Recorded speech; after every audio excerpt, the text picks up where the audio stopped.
Use your positions, use your resources. You see, as Christians, Jesus is telling us how to use money. Money is not for storing. Money is for enhancing relationships. We get to Luke 16. Jesus continues his teaching. Jesus now told his disciples that there was a rich man whose manager was accused of wasting his resources. So this is still one scene. It's still the same environment, still the same people around. Luke 14:25 up until Luke 16, and even I believe to the next chapter as well, is the same story. It's the same scenario. Now again, when I'd read this story in the past, I'd always seen this rich man as a type of God or a type of Jesus. But you're going to see why I think that is different today. So who is this rich man? The fact that he calls him a rich man means that he had a lot of possessions and he was rich enough to hire a manager. He was rich enough to hire a manager to preserve and to expand his wealth.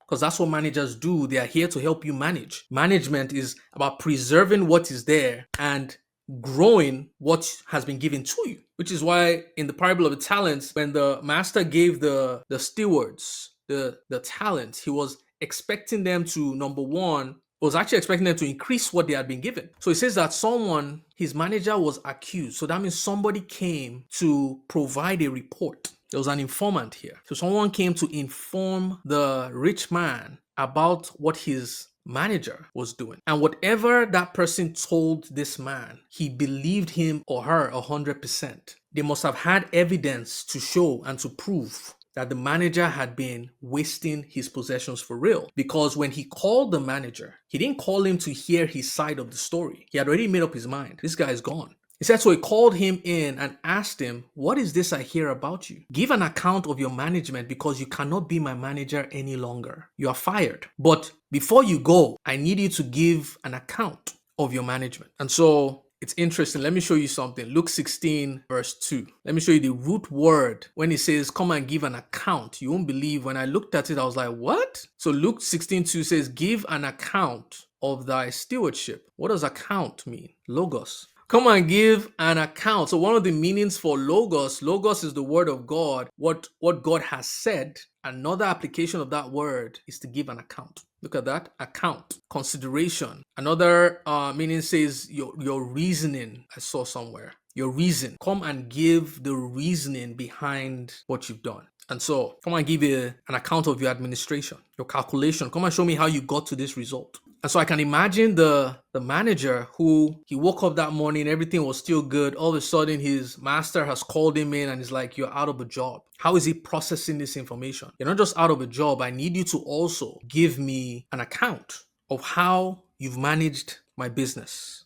And so this rich man was a businessman. He was into selling olive oil, wheat, basic necessities. And so is it possible that the manager had been selling on credit but hadn't been collecting the debit to balance the books? Because for some reason, when he's told to come and give an account, he begins to go to all the debtors to say pay. So they had already received the goods, but they hadn't made payment for what they had consumed, while he was still collecting a salary. So to the owner, the business looked like it was working because, the goods are going, the storehouse is empty. So there must be money that has been transacted or transferred to us. So to the businessman, business is doing well, but the bank account isn't reflecting what the business seems to be doing. And so the manager said to himself, what shall I do now? This is why it's called the shrewd manager. What shall I do now? My master is taking away my job. I'm not strong enough to dig, which when you think about it, is showing his weakness.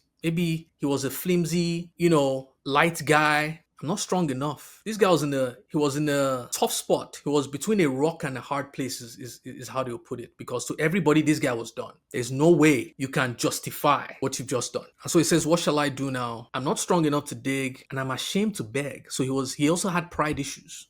How do I go from being a manager to digging? Nah, I'm not doing that. And then he gets an inspiration. He says, you know what? I know what I'll do so that this is the cause. This is the motivation behind what he's doing. I know what I'll do so that when I lose my job here, not if I lose my job. He knew he was out of a job. When I lose my job here, people will welcome me into their houses. So what this man did, he used his positional influence to transform business relationship into a friendship. I know what I'll do when I lose my job here, so that people will welcome me into their houses. He was doing what he's about to do so that he can get access to people, to opportunities, because as a manager, he had a business relationship with the customers. But if I'm able to do a deal, then I go from being a business relationship to it becoming sort of like a friendship. If I scratch your back, you get to scratch mine as well. And so he called in each of his master's debtors and he asked the first, "How much do you owe my master?" 900 gallons of olive oil, he replied. And the manager told him, "Take your bill, sit down quickly and make it 450. This was a 50% discount. That guy must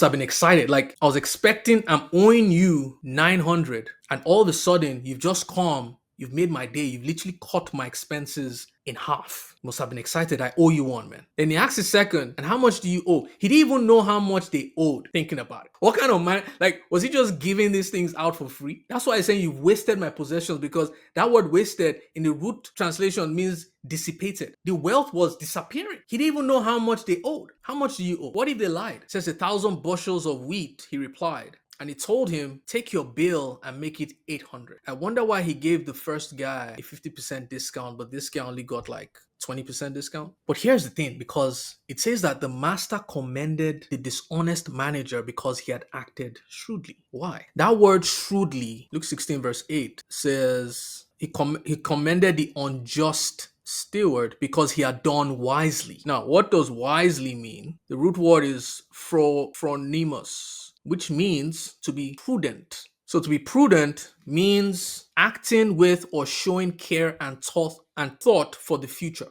Acting with or showing care and thought for the future. So he was future minded. So the manager was thinking and planning ahead. That was what he was commended for. And then Jesus then responds. Jesus has finished the story here. Jesus then explains. And again, people are always wondering, was Jesus commending? It says the master. Who is the master? The rich man. So the rich man, who was his master, commended the dishonest manager because he had acted shrewdly. Jesus did not commend this man. He said the master of the man did. That's going to be very critical to understanding this parable. Jesus then begins to explain the parable. He says, "For the people of this world are more shrewd, more prudent in dealing with their own kind than are the people of the light." Jesus is explaining how the people of the world operate and how they are different from the people of the light. He now says, "I tell you," he's not giving us principle, the morale of the story. "I tell you, use worldly wealth to gain friends for yourselves, so that when it is gone, you will be welcomed into eternal dwellings." So now, Jesus did not commend this man, but Jesus used the principle of what he did. He now gave us the lesson that we should derive from that principle. He's saying, "I tell you, use worldly wealth to gain friends for yourselves." Use worldly wealth to gain access, to build relationships, so that when the wealth is gone, you will be welcomed into eternal dwellings. Use your positions, use your resources. You see, as Christians, Jesus is telling us how to use money. Money is not for storing. Money is for enhancing relationships. Money is for increasing and expanding your access for kingdom purposes, so that you will be welcomed into eternal dwellings. Don't use your money for earthly transactions, for earthly things. Invest in relationships. Invest for eternal dwellings. Now, here is why, again, I believe that Jesus wasn't commending, and this rich man couldn't have been Jesus or God. Because verse 10, it feels like Jesus is now rebuking what the unjust steward had done. Because we've read this parable and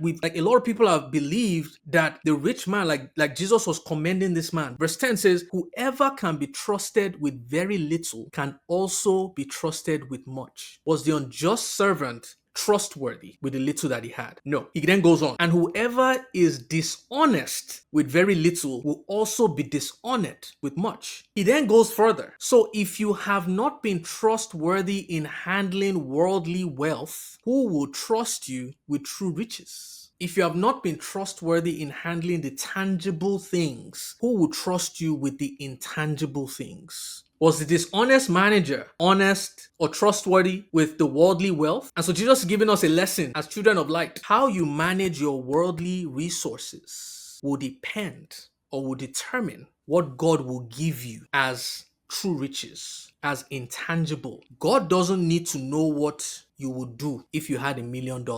He's going to see what you're already doing with $100. Thank you so much for watching. If you enjoyed this clip and you want to know how to hear from God using the Bible, I'd love to invite you to a live Bible study session that is happening every single day, Monday to Friday, 5 to 6 p.m. EST, where I show you how to not just read the Bible for information, but how to meditate on it for revelation, because revelation is the key to your transformation. See you guys later. Take care. Bye-bye.